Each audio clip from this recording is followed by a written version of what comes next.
Mga boss idol, magandang araw sa inyo! Panibagong araw na may panibagong video na naman ang ating tatalakayin ngayon. Tara na't pag-usapan natin ang balitang mawawalan nga daw ang Los Angeles Lakers ng 5 manlalaro sa kanilang opening game kontra sa Denver Nuggets. At ang balitang balik PBA pa rin nga daw si Justin Brownlee. Pero bago nga natin yan umpisahan, introhan muna natin to.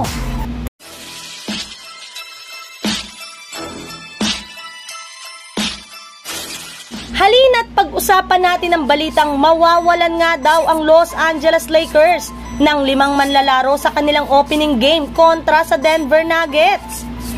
Bago pa man nga magsimula ang regular season opener ng Los Angeles Lakers laban sa ating defending champions na Denver Nuggets sa loob ng Ball Arena, ay inanunsyo na nga ng mismong Lakers na hindi dito makakapaglaro ang kanilang 5 players na sina Jalen Hood-Schifino at si Jared Vanderbilt na parehong may tinatamong injury. Bukod rin nga sa kanilang dalawa, ay out rin naman nga dito ang kanilang 3 two-way players na sina Colin Castleton, Alex Fudge at si Demoy Hodge na inaasang maglalaro sa kanilang G-League team sa South Bay Lakers. Kaya dahil nga dyan, ay mukhang dehado nga daw po agad ang Lakers sa kanilang magiging bakbakan. Since maliban nga sa hawak ng home court ng Denver Nuggets, ay hindi rin naman nga po ngayong kompleto ang lineup ng Los Angeles Lakers. Sa ibang balita naman, patungkol sa balitang balik PBA pa rin nga daw si Justin Brownlee. Kagaya nga ng naibalita noong nakaraang araw, hinihintay pa rin nga ni Justin Brownlee ang hatol sa kanya ng FIBA at ng ITA.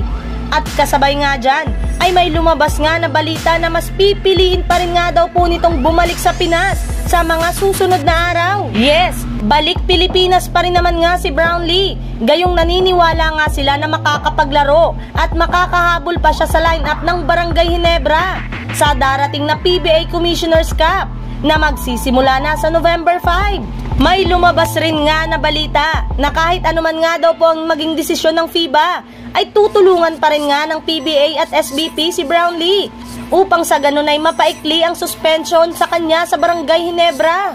Naniniwala pa rin naman nga ang head coach ng Rain or Shine na si Coach Yeng Guiao na magiging advantage sa ibang kupunan sa PBA ang inaasang pagkawala ni Justin Brownlee. Pero naniniwala pa rin naman nga ito na hindi rin naman nga magtatagal ang suspension sa import ng Barangay Ginebra. Gayong expected nga daw po na makakabalik pa rin nga si Brownlee sa mga susunod na buwan at makakahabol pa ito sa mga laro nila sa Commissioner's Cup.